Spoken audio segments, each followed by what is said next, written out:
Bismillahirrahmanirrahim. Alhamdulillahilladzi bi ni'matihi tatimmus shalihat. Na'udzu bi nuri wajhihil karim minas sayyi'at. La ilaha illa huwa dzul 'arsy rafi'ud darajat. Allahumma shalli wa sallim ala rasulil ma'sumi min kulli syahawat wa ala alihi wa ashabihi wa sairil muslimina wal muslimat, amma ba'du. Ikhwati wa akhwati rahimakumullah, assalamualaikum warahmatullahi wabarakatuh. Pembahasan mengenai syubhat tentang kesalahan balaghah atau makna di dalam Al-Quran ini adalah pembahasan yang luas. Maka tidak mungkin saya bisa sampaikan semuanya di satu forum ini sekali duduk. Tentu untuk perluasan dan pengembangan dari materi ini, saya harapkan untuk silahkan buka forum diskusi dan tanya jawab di kolom komentar. Semoga bisa dijawab. Dan termasuk ke dalam ilmu balaghah adalah pemilihan lafadz yang tepat untuk makna yang diinginkan. Sebagaimana disampaikan oleh Abu Hilal Al-Askari, beliau mengatakan madarul balaghah ala takhayyuril lafzi, bahwasanya poros atau inti dari balaghah adalah dalam hal pemilihan kata. Maka kita akan melihat dan membuktikan bahwasanya di dalam Al-Qur'an itu memiliki nilai balaghah yang tinggi. Yakni kita akan melihat dari sudut pemilihan katanya. Kendati demikian, tetap saja Al-Quran ini tidak luput dari celaan, cercaan dari mereka yang dengki akan keautentikan Al-Quran tersebut, ya, yakni dengan cara dimunculkannya syubhat-syubhat tentang adanya kesalahan balaghah di dalamnya. Di antaranya yang pertama kita akan ambil contoh bahwasanya kata mereka di dalam Al-Quran itu ada pemilihan kata yang kurang tepat, yang tidak sesuai dengan makna yang diinginkan. Di antaranya adalah pada ayat yang membicarakan tentang ta'addud, yakni poligami, yang insyaallah antum sekalian sudah hafal, saya yakin, yakni pada surat An-Nisa ayat ketiga, yang berbunyi fankihu ma taba lakum minan nisa'i mathna wa thulatha wa ruba'. Nikahilah wanita-wanita yang kamu senangi, ma taba lakum, yang baik bagimu, yakni masing-masing 2, 3, dan 4. Sebagian mereka, khususnya orang-orang Syiah, menganggap bahwa dari ayat tersebut menunjukkan bahwa bolehnya seseorang menikahi hingga 9 wanita. Mengapa? Karena makna wawu di sana, mathna wa thulatha wa ruba', adalah lil jam'i, li mutlaqil jam'i. Makna asal dari wawu adalah mutlaqul jam'i, yakni menggabungkan atau menambahkan, yaitu hukum dari kata sebelum wawu disamakan dengan hukum kata setelah wawu.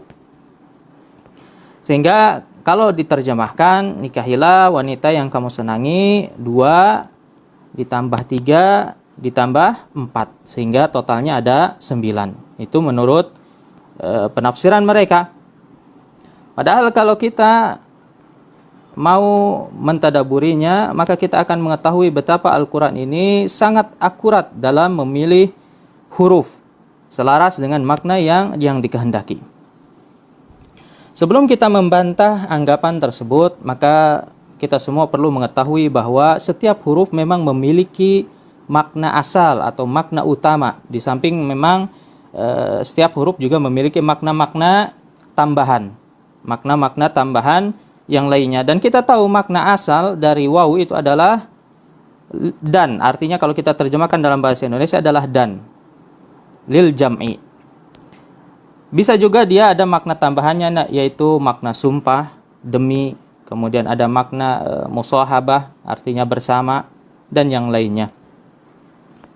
Dan makna wawu lil jam'i, yaitu dan, itulah makna yang paling banyak muncul di dalam Al-Quran. Artinya Al-Quran ini mengembalikan makna waw kepada makna asalnya. Adapun au, ada lagi huruf ataf yang berbunyi au. Au ini makna asalnya adalah litakhir, untuk pilihan, sebagai menunjukkan pilihan. Dan kita dapati juga makna au ini litakhir yang paling banyak muncul di dalam Al-Quran. Namun mengapa ayat ini menggunakan huruf ataf wawu, tidak menggunakan apa? Au. Karena menurut mereka rasa-rasanya kalau menggunakan au itu lebih pas. Karena makna yang diinginkan dari ayat ini adalah atau, pilihan. Maka kita jawab yang pertama, bahwasanya ayat ini adalah kata mereka dalil dibolehkannya seseorang menikahi 9 wanita sekaligus. Kita jawab bahwasanya seringkali kita terlupa, bahkan sahibul lughah sekalipun melupakan bahwasanya kata mathna itu berbeda maknanya dengan kata itsnain. Mathna itu berbeda dengan itsnain. Karena itsnain itu artinya dua. Adapun masna artinya apa? Isnain, dua. Jadi di sana ada tikror, ada pengulangan. Begitu juga sulasa artinya apa? Salasa. Ruba artinya arba'ah. Ini dari satu sisi. Dari sisi yang lain, kalau kita lihat awal mula dari ayat ini menunjukkan bahwasanya perintah ini adalah untuk jamak, bukan untuk satu orang atau satu individu saja. Diawali dengan lafaz apa? Fankihu. Fankihu ini artinya apa? Jamak, nikahilah oleh kalian. Bukan fankih. Artinya apa? Bukan berarti ayat ini memerintahkan kepada setiap individu untuk menikahi 9 wanita sekaligus. Kalau mau saya beri ilustrasi supaya lebih jelas, saya beri gambaran. Jika ada Pak Guru, ya, seorang guru membawa 10 buku untuk diberikan kepada 5 orang siswa. 10 buku untuk 5 orang siswa. Jika Pak Guru ini mengatakan khudhu itsnain. Khudhu itsnain artinya apa? Ambillah 2 buku oleh kalian. Maka sisanya berapa? Kalau diambil 2 buku berarti sisanya 8. Ya, maknanya khudhu itsnain, ambillah 2 buku oleh kalian untuk kalian baca bersama-sama atau kalian baca secara bergantian. Sisakan 8 darinya. Berbeda kalau redaksinya khudhu mathna. Khudhu mathna artinya apa? Setiap siswa silahkan ambil masing-masing 2 buku. Adakah sisa di sana? Tidak ada, habis. Tidak ada sisa lagi karena 10 diambil 2 pas dengan jumlah siswa yang ada, yaitu 5 siswa. Nah, inilah perbedaan antara isnain dan masna. Maka mereka yang memahami bahwa bolehnya seseorang menikahi 9 wanita sekaligus, sudah pasti mereka salah dalam memaknai kata mathna, thulatha, dan ruba. Ya, mereka artikan apa? 2, 3, dan 4. Padahal maknanya adalah 2, 2, 3, 3, dan 4, 4. Ini kesalahan yang pertama. Kemudian kalau makna ini, masna, sulasa, dan ruba dimaknai dengan makna yang tepat, maka tidak akan bertemu dengan angka 9. Ya, tidak mungkin ditemukan angka 9 kalau pemaknaan yang benar. Dan sebagai penguat bahwa makna wawu di sini bukan makna penambahan, adalah kelanjutan dari ayatnya. Fa in khiftum alla ta'dilu fawahidah. Jika kalian khawatir tidak bisa berbuat adil, maka cukup satu saja. Fawahidah di sini artinya faqtasiru wahidatan minan nisa. Maka cukupkan oleh kalian 1 wanita saja. Jika memang yang dimaksud di sini adalah boleh menikahi 9 wanita sekaligus, maka mengapa tidak disebutkan jika ada kekhawatiran, maka silahkan menikahi 8. Ya, angka yang di bawahnya dulu, 8, 7, 6, dan seterusnya. Mengapa harus langsung ke 1? Maka ini jelas bantahan bahwasanya mereka yang menganggap bahwa 2, 3, 4 di sini adalah penjumlahan, maka keliru. Mengapa dicukupkan jika tidak mampu untuk berbuat adil, cukup 1 saja. Kemudian muncul lagi pertanyaan dari mereka, jika memang yang dikehendaki makna di sini adalah makna atau, mengapa tidak menggunakan au? Maka kita jawab yang pertama, huruf wawu itu bermakna jam'i, bermakna penjumlahan, pentotalan, itu hanya berlaku untuk al-a'dad al-asliyah saja. Bilangan-bilangan asli. Apa itu bilangan asli? 1, 2, 3, 4, 5 ini adalah bilangan asli. Yani wahid, isnain, salasa, arba'ah, khamsah, ini adalah yang disebut dengan a'dad asliyah, bilangan asli. Maka kalau kita maknai,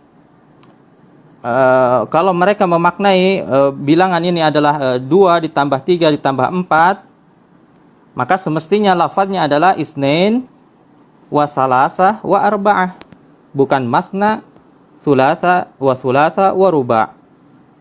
Maka wawu bermakna mutlaqul jam'i, yakni penggabungan, penjumlahan, itu tidak berlaku untuk al-a'dad al-ma'dulah. Apa itu a'dad ma'dulah? Yakni bilangan yang berwazan maf'al atau fu'al. Maf'al atau fu'al. Contohnya masna, suna, kemudian maslath, thulath, kemudian marba', ruba', ya, ini bilangan-bilangan al-a'dad al-ma'dulah, tidak berlaku penjumlahan. Dan ini tidak hanya berlaku pada bahasa Arab, di dalam bahasa kita pun, bahasa Indonesia, bahasa kita sehari-hari, tidak pernah kita mendengar ada ucapan 22 ditambah 33 ditambah 44. Adanya apa? 2 ditambah 3 ditambah 4. Demikian juga di ayat Fatir, di surat Fatir ayat pertama yang berbunyi alhamdulillahi fatiris samawati wal ard ja'ilil malaikati rusulan uli ajnihatim mathna wa thulatha wa ruba'.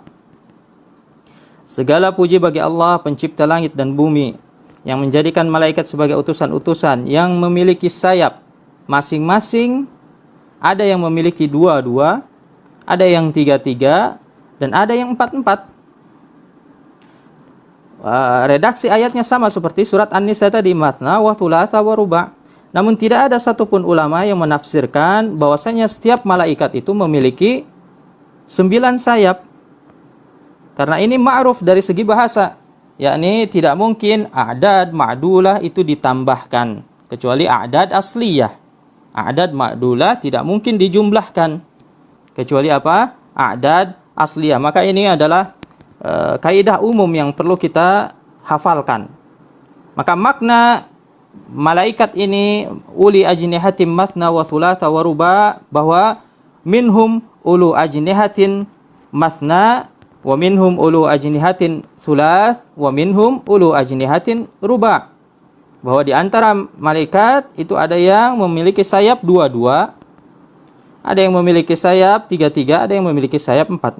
Tidak kemudian dijumlahkan menjadi 9 sayap. Tidak. Baik, kedua, kita melihat betapa Al-Quran ini sangat akurat dalam memilih huruf.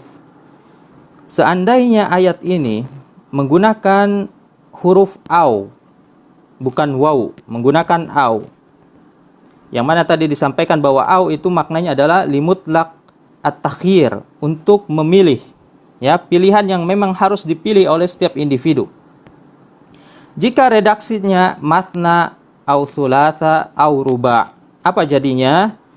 Jadinya ketika seseorang yang sudah dia ini memutuskan untuk menikahi dua wanita, ya, untuk beristri dua, maka tidak boleh suatu ketika dia menambah jadi istrinya tiga. Mengapa? Karena di sini maknanya takhyir, harus memilih sejak awal dia mau menikah dengan dua wanita, tiga wanita, atau empat wanita. Kalau menggunakan apa? Berbeda dengan wawu. Kalau menggunakan wawu, maka dia tidak terikat dengan pilihan. Artinya bisa saja suatu waktu, suatu ketika dia memutuskan untuk menikah lagi setelah beristri dua, kemudian ingin menambah menjadi tiga. Jika ia mampu, maka tidak masalah. Karena wawu mengandung makna badal. Ingat, wawu selain dia mengandung makna jam'i, dia juga mengandung makna badal. Ya, maka fankihu mathna wa thulatha wa ruba, artinya fankihu thulatha badalan minal mathna. Nikahilah tiga-tiga ya sebagai ganti dari dua-dua. Boleh. Atau fankihu ruba'a badalan minat thulath. Silahkan nikahilah masing-masing 4 sebagai pengganti dari tiga-tiga. Ya, tidak terikat dengan apa? Takhyir, pilihan. Berbeda dengan tadi. Itu harus sejak awal. Kalau sudah memutuskan pilihan, tidak boleh ganti lagi. Maka makna wawu di sini tidak hanya dia bermakna penggabungan, ya, juga tidak dia bermakna pilihan yang mutlak, melainkan sebagai bermakna alternatif. Semoga bisa dipahami, dan silahkan jika ada yang kurang dipahami bisa menulis di kolom komentar. Baik, kemudian kita beralih kepada syubhat yang kedua. Syubhat yang kedua, bahwasanya mereka mengklaim di dalam Al-Quran ada penambahan kata yang tidak berfaidah. Kata mereka, di dalam Al-Quran ada penambahan kata yang tidak ada faidahnya, tidak ada maknanya. Dan ini bertentangan dengan prinsip balaghah. Di mana di dalam balaghah suatu ucapan itu disebut fasih jika ia diucapkan dengan singkat namun dipahami. Salah satu ayat yang mereka contohkan adalah dalam surat Al-Kahfi ayat ke-25. Silahkan yang memegang mushaf bisa dibuka mushafnya. Surat Al-Kahfi ayat 25 yang berbunyi walabithu fi kahfihim 300 sinina wazdadu tis'a. Dan mereka ashabul kahfi tinggal di dalam gua selama 300 tahun ditambah 9 tahun. Ditambah 9 tahun. Menurut mereka, cara pengungkapan tahun pada ayat ini terdengar janggal. Artinya jarang orang Arab menggunakan ta'bir atau ibarah semisal demikian. Mengapa tidak langsung saja diucapkan 300 wa tis'a sinin? 300 wa tis'a sinin. 309 tahun. Ya, ini jauh lebih ringkas, lebih mudah dipahami. Tidak perlu ditambahkan kata wazdadu. Dan lagi tidak di sini di ayat ini kata mereka tidak disebutkan, masih samar apakah ini tahunnya tahun Hijriyah atau tahun Masehi. Tidak disebutkan. Maka kita jawab sebagaimana yang disebutkan oleh Al-Imam Al-Qurtubi di kitab tafsirnya, bahwasanya ayat ini diturunkan secara bertahap. Ayat ini diturunkan secara bertahap. Tahap yang pertama turun sampai lafaz mi'ah. Walabithu fi kahfihim 300. Yakni mereka tinggal di dalam gua selama 300. Qala ad-Dhahhak, berkata ad-Dhahhak, lamma nazalat walabithu fi kahfihim 300 qalu sinina am syuhurin am juma' am ayyamin. Ketika ayat ini turun pertama kali, bunyinya tadi walabithu fi kahfihim 300. Mereka tinggal di dalam gua selama 300. Kemudian mereka bertanya-tanya, 300 apa? 300 tahun atau 300 bulan atau 300 Jumat artinya 300 pekan atau 300 hari. Ya, kemudian turunlah kelanjutannya yaitu sinin sebagai penjelas kesamaran dari lafaz salatumiyah, yakni 300 tahun. Sampai di sini 300 tahun yang dimaksud adalah 300 tahun Masehi. Mengapa? Karena Ashabul Kahfi mereka adalah bagian dari bangsa Romawi yang ketika itu belum ada tahun Hijriah dan mereka menggunakan tahun Masehi. Maka 300 tahun yang dimaksud di sini adalah 300 tahun Masehi. Dan kemudian karena ayat ini diturunkan kepada Nabi Muhammad SAW dan para sahabatnya, maka disesuaikan dengan tahun mereka, yaitu tahun Hijriyah, dengan tambahan lafaz wazdadu tis'a, ditambah 9 tahun. Sampai di sini mungkin antum sekalian masih bingung ya, apa hubungannya, kaitannya antara 9 tahun dengan tahun Hijriyah. Baik, kita uraikan. Total hari dalam setahun menurut kalender Masehi adalah 365 hari. 365 hari. Sedangkan total hari dalam setahun menurut tahun Hijriyah adalah 354 hari. 354 hari. Selisih berapa? 11 hari antara Masehi dan Hijriyah. Maka jika kita hitung, ya silahkan yang punya kalkulator silahkan dibantu menghitung. Kalau kita menghitung 300 tahun Masehi, kemudian dikali jumlah hari 365 hari, kemudian dibagi dengan jumlah hari Hijriyah 354 hari, maka hasilnya adalah 309 tahun. 309 tahun. Dari sini kita tahu bahwa pemilihan redaksi Thalathami'atin sinina wazdadu tis'a, yakni 300 tahun ditambah 9 tahun, berbeda maknanya dengan redaksi Thalathami'ati wa tis'a sinin, 304 tahun, 309 tahun. Redaksi yang digunakan dalam ayat ini mencakup tahun Masehi, yaitu Thalathami'atin sinin, 300 tahun, dan juga mencakup tahun Hijriyah wazdadu tis'a, yakni 309 tahun. Maka tentu dari segi balaghah ia lebih fasih daripada ungkapan yang tadi, yakni thalathami'ati wa tis'a sinin. Karena redaksi ini sudah mencakup dua makna, yakni tahun Hijriyah dan tahun Masehi, dan juga bisa dipahami oleh orang Arab maupun non-Arab. Ya, silahkan ditanyakan jika masih bingung di kolom komentar. Kita langsung lanjut ke syubhat yang ketiga. Syubhat yang ketiga, bahwasanya mereka menganggap di dalam Al-Quran terlalu banyak pengulangan, at-tikrar, banyak pengulangan yang menyebabkan Al-Quran ini tidak ringkas. Menurut mereka demikian. Seandainya pengulangan ini dipangkas, maka tentu Al-Quran ini tidak akan setebal ini. Pengulangan tersebut bisa berupa pengulangan kalimah, bisa juga pengulangan jumlah, atau pengulangan kisah.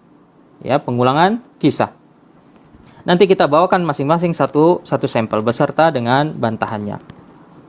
Sebelumnya perlu saya sampaikan bahwa pengulangan itu tidak mesti identik dengan pemborosan. Tidak identik dengan pemborosan. Terkadang pengulangan itu dibutuhkan untuk tujuan tertentu. Misalnya untuk menghilangkan kesamaran. Sesuatu yang samar itu akan hilang menjadi jelas ketika diulang. Layaknya kalau kita menghafal sekali mungkin masih samar-samar, tapi kalau menghafal mungkin 5 kali, 10 kali menjadi lebih jelas. Kemudian bisa juga untuk penegasan. Pengulangan juga bisa untuk fungsinya adalah sebagai penguat hati Nabi Muhammad SAW. Yakni supaya beliau tidak bersedih hati, pelipur lara, atau untuk tujuan-tujuan yang lainnya. Baik, untuk lebih jelasnya kita akan melihat contoh yang pertama, yakni pengulangan kalimah. Misalnya pada surat Ar-Ra'du ayat ke-5. Silakan dibuka yang membawa mushaf, surat Ar-Ra'du surat ke-13 ayat ke-5. Yang berbunyi ulaikal ladzina kafaru bi rabbihim wa ulaikal aghlalu fi a'naqihim wa ulaika ashabun nari hum fiha khalidun. Merekalah orang-orang yang kafir kepada Rabb mereka. Merekalah orang-orang yang dibelenggu di leher mereka, dan merekalah penghuni neraka, mereka kekal di dalamnya. Pada ayat ini ada pengulangan lafaz ulaika sebanyak 3 kali. Sebanyak 3 kali. Bisakah lafaz ini diringkas lagi, cukup disebutkan ulaikanya sekali saja? Maka kita jawab, pengulangan lafaz ulaika di sini, jika dia dihilangkan 2 ulaikanya, yaitu yang kedua dan yang ketiga, maka maknanya akan terjadi perubahan makna, akan berubah maknanya. Misalnya lafaznya ulaikal ladzina kafaru bi rabbihim wal aghlalu fi a'naqihim wa ashabun nari hum fiha khalidun. Maknanya akan berubah. Kenapa? Karena waw yang pertama wal aghlal di sana adalah wawul hal. Wawul hal. Dan waw yang kedua adalah wawul ataf. Ya, demikian para ulama menyebutkan seandainya lafaz ulaikanya yang kedua dan yang ketiga dihilangkan, sehingga maknanya berubah. Merekalah orang-orang kafir kepada Rabb mereka dengan kondisi dibelenggu leher mereka. Ya, artinya mereka dibelenggu bukan karena kekafiran, melainkan karena memang sudah dibelenggu, sudah dalam keadaan dibelenggu sebelumnya. Wal aghlalu fi a'naqihim. Mereka ini kafir dalam keadaan lehernya dibelenggu. Wa ashabun nar, waw di sini waw ataf. Ya, bersama-sama penghuni neraka, mereka kekal di dalamnya. Artinya apa? Ashabun nar di sini bukan orang-orang kafir yang disebutkan, melainkan ada kelompok yang lain. Karena wawnya di sini adalah waw ataf. Ya, orang yang berbeda, orang yang berbeda.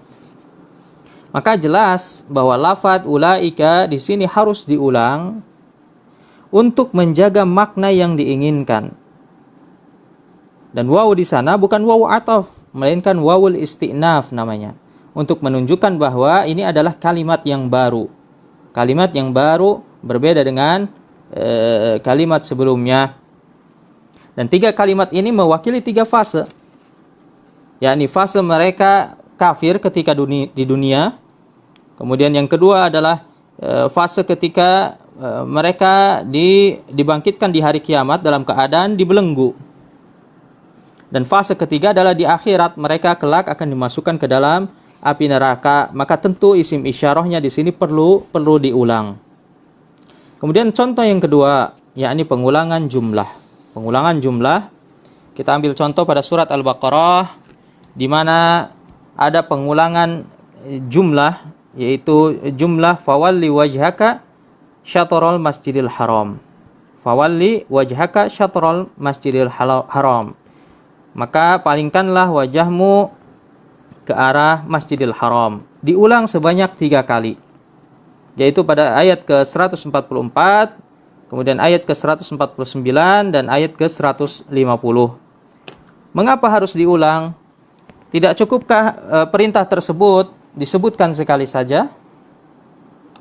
Ya, pengulangan perintah dipindahkannya arah kiblat dari Masjidil Aqsa ke Masjidil Haram ini bukan tanpa sebab. Kalau kita memperhatikan konteks yang menyertai ayat-ayat tersebut, maka kita akan mendapati makna baru yang tidak ada atau berbeda dari ayat yang lainnya. Misalnya pada ayat ke-144, perintah untuk memindahkan kiblat dari Masjidil Aqsa ke Masjidil Haram adalah sebagai jawaban dari doa Nabi Muhammad SAW, ya, di mana disebutkan pada ayat tersebut, qad nara taqalluba wajhika fis sama falanuwalliyannaka qiblatan tardaha. Sungguh kami seringkali melihat wajahmu, wahai Muhammad, menengadah ke langit. Maka sungguh kami akan memalingkan kamu ke kiblat yang kamu sukai. Maka jelas ayat yang pertama yaitu 144 ini adalah sebagai jawaban dari keinginan Nabi Muhammad SAW akan dipindahkannya kiblat dari Masjidil Aqsa kepada Masjidil Haram. Kemudian pada ayat ke-149 diulang lagi perintah tersebut dalam rangka apa? Untuk menunjukkan kepada ahli kitab bahwasanya pemindahan kiblat tersebut bukan semata-mata atas inisiatif Nabi Muhammad SAW dengan para sahabat, melainkan juga atas perintah apa? Allah Subhanahu wa taala. Maka dari itu kita lihat bunyi ayatnya, fawalli wajhaka syatrul masjidil haram wa innahu lal haqqu mir rabbik. Maka palingkanlah wajahmu ke arah Masjidil Haram, sesungguhnya ketentuan ini benar-benar sesuatu yang hak dari Rabbmu. Adapun ayat ke-150, lagi-lagi perintah ini diulang.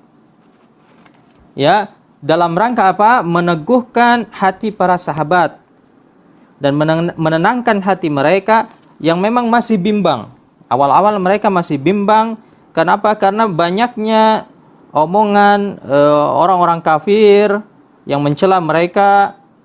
Maka Allah kuatkan mereka dengan ayat tersebut, yakni bahwasanya mereka ini berada di atas kebenaran sehingga tidak perlu ragu. Di mana ayat setelahnya ya disebutkan wahaitsu ma kuntum fawallu wujuhakum syatrah li'alla yakuna lin-nasi 'alaikum hujjah illa alladhina zalamu minhum fala takhshawhum wakhshawni. Dan di mana saja kalian berada, maka palingkanlah wajahmu ke arahnya, agar tidak ada hujjah bagi manusia atas kalian, kecuali orang-orang yang zalim di antara mereka. Maka janganlah kamu takut kepada mereka dan takutlah kepadaku. Maka jelas berbeda, meskipun lafadznya sama, meskipun diulang, akan tetapi fungsinya berbeda-beda sesuai dengan apa konteks kalimat yang diinginkan dari setiap ayatnya. Baik, yang terakhir saya ambil contoh pengulangan kisah.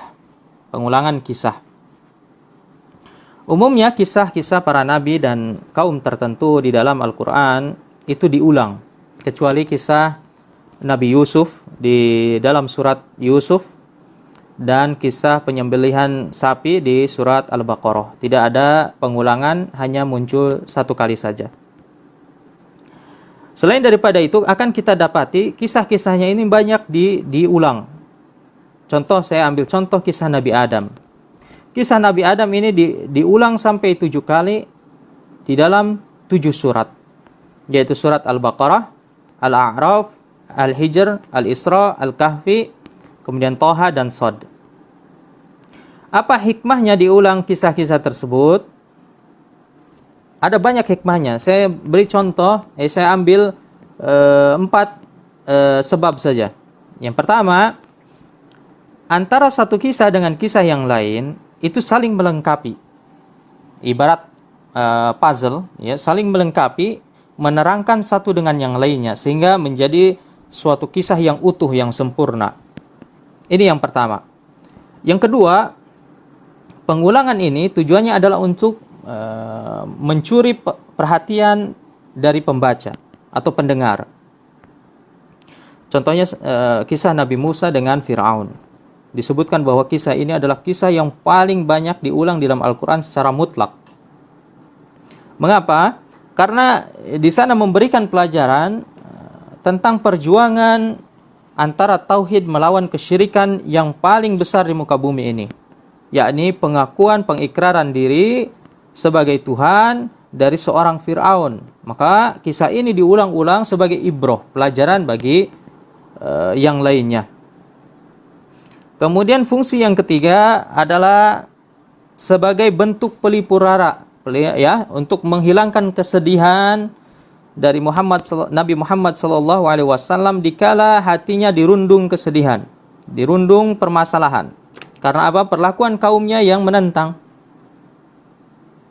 Dengan diulangnya kisah-kisah tersebut pendahulunya, maka akan memunculkan semangat baru di dalam hati beliau sallallahu alaihi wasallam. Fungsi yang keempat adalah sebagai pengingat sekaligus ancaman bagi mereka yang mengingkari dakwah Nabi.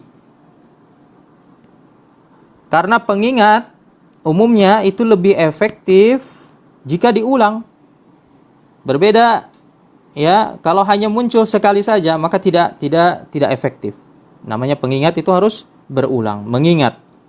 Nah, itu kira-kira sedikit syubhat-syubhat mengenai seputar balaghah dan makna yang ada di dalam Al-Quran beserta bantahannya. Sebetulnya saya ingin membahas tentang ada tidaknya majas di dalam Al-Quran. Akan tetapi tema tersebut tentu butuh waktu tersendiri, tidak cukup kita bahas hanya sekian menit saja. Semoga nanti diberi kemudahan untuk kita membahas tentang tema tersebut. Dan mohon maaf jika ada kesalahan. Kesalahan itu murni dari diri saya pribadi. Adapun kebenaran itu munculnya dari Allah Azza wa Jal. Dan silahkan jika hendak ada yang ditanyakan, saya beri kesempatan, silahkan tulis di kolom komentar supaya nanti bisa lebih diperjelas. Saya kira itu yang bisa saya sampaikan. Semoga bermanfaat. Wassallallahu ala nabiyina Muhammad wa ala alihi wa ashabihi wasallam. Wassalamualaikum warahmatullahi wabarakatuh.